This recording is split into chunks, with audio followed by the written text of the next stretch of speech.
등장번호 1번과 2번을 제외한 나머지 모든 선수들도 등장음악과 함께 입장하게 된 첫 번째 로얄럼블인 로얄럼블 96.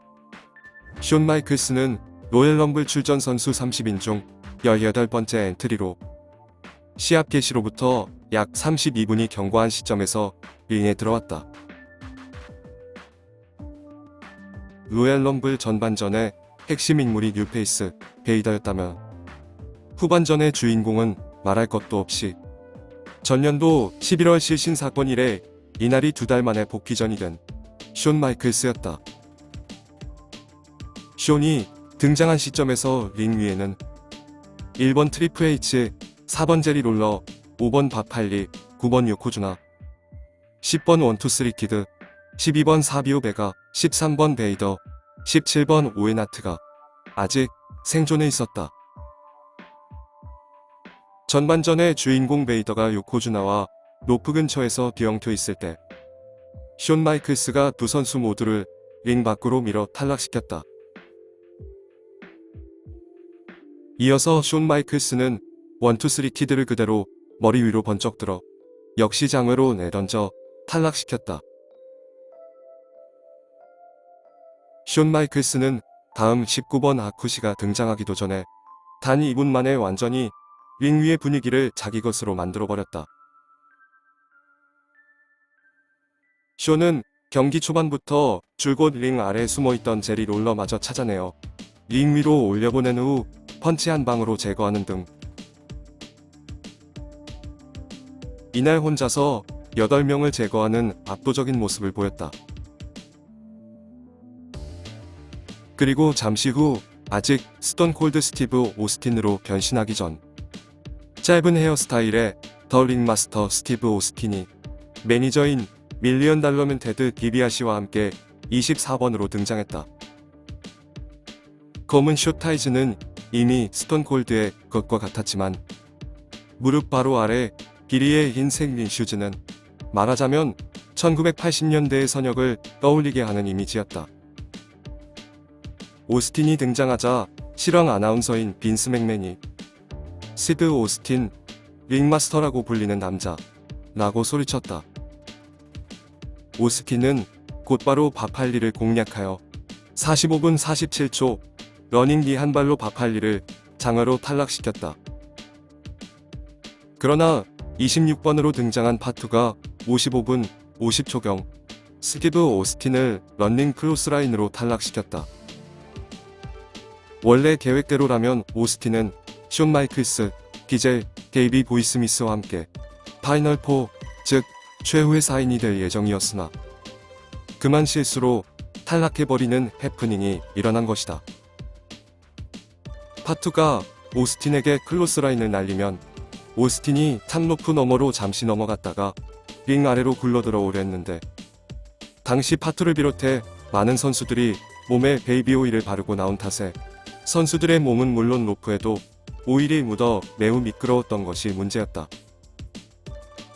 어찌되었든 오스틴이 자신의 첫 PPV인 로얄럼블에서 링 안에 머무른 시간은 약 11분 정도. 이후 오스틴의 사회현상적인 인기 폭발을 생각하면 이 결과는 그에게 썩 만족스럽지 못했을 것이다.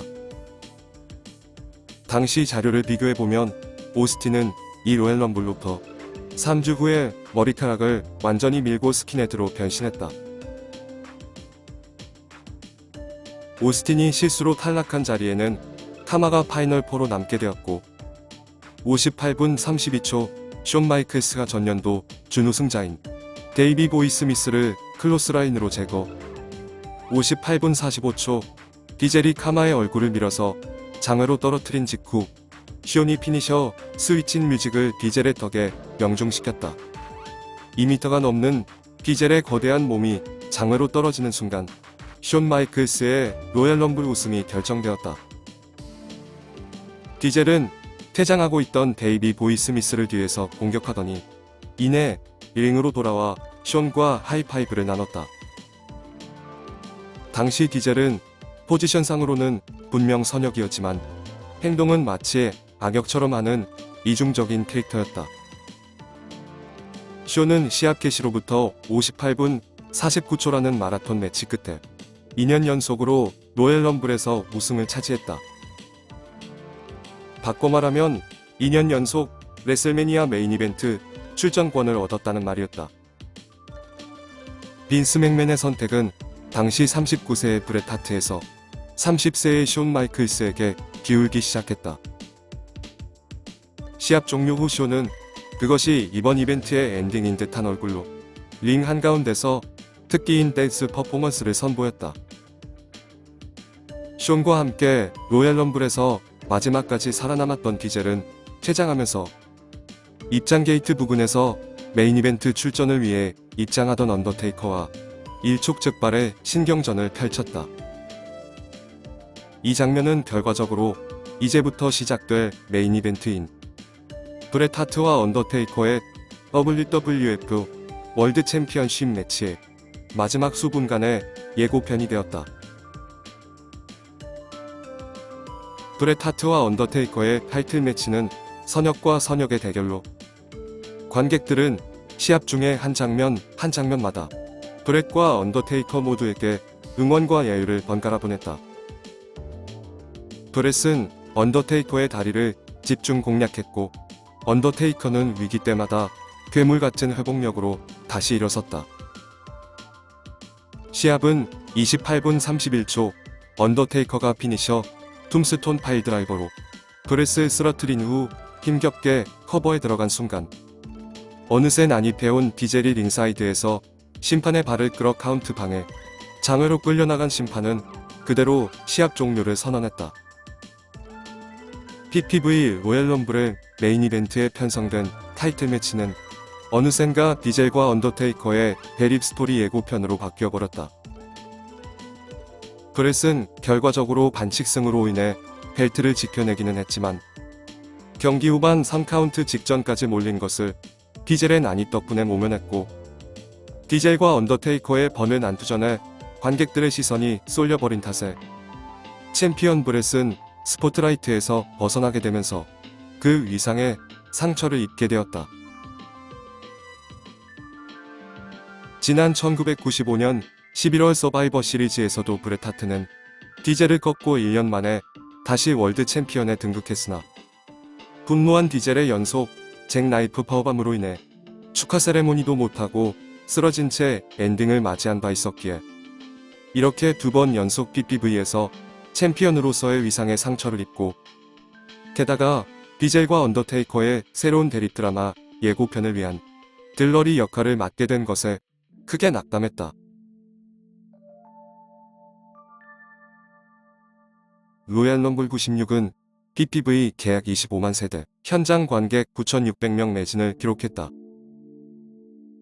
현장 관객 수는 개최 도시와 경기장 규모에 영향을 받게 되므로 PPV 계약 세대만을 놓고 본다면 계약 세대 25만이라는 숫자는 WWF가 다시 전성기를 맞이하는 1998년 이전인 96, 97년도 모든 PPV 중 96년 레슬매니아 11을 제외하고 가장 높은 수치이다.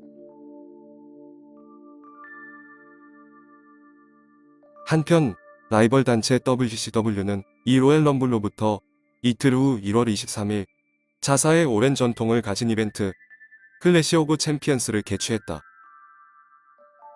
WCW는 클래시 오브 챔피언스를 PPV가 아닌 화요일 밤의 무료 특집 방송이라는 새로운 형태로 프로듀스했다.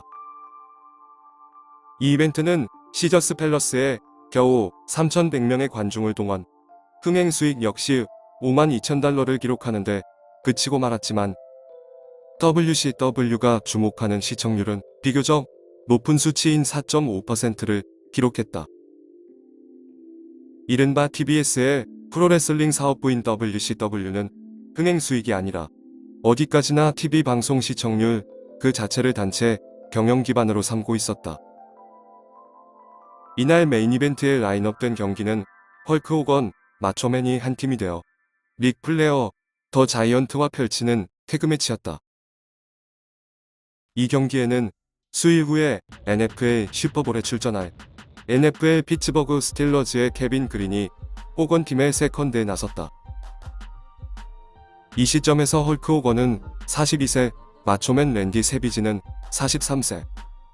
에릭 비숍은 호건과 마초맨의 매니저로서 마초맨의 전 부인인 엘리자베스까지 이 특별 방송에 캐스팅했다. 호건과 마초맨은 노장이었지만 어쨌든 미국에서 가장 유명한 프로레슬러는 헐크 호건과 마초맨이라는 것이 에릭 비숍 WCW 부사장의 지론이었다. WWF는 3월 31일 레슬매니아 11을 앞두고 한 달 앞선 2월 18일 미니 PPV 인유어 하우스 6 개최를 결정해두고 있었다. 클릭의 전횡과 주요 스토리라인 배제로 챔피언 위상의 상처를 입은 고뇌에 찬 챔피언 브렛 하트는 빈스 맥맨에 대해 2개월간의 완전 휴식이라는 어려운 문제를 꺼내 놓았다.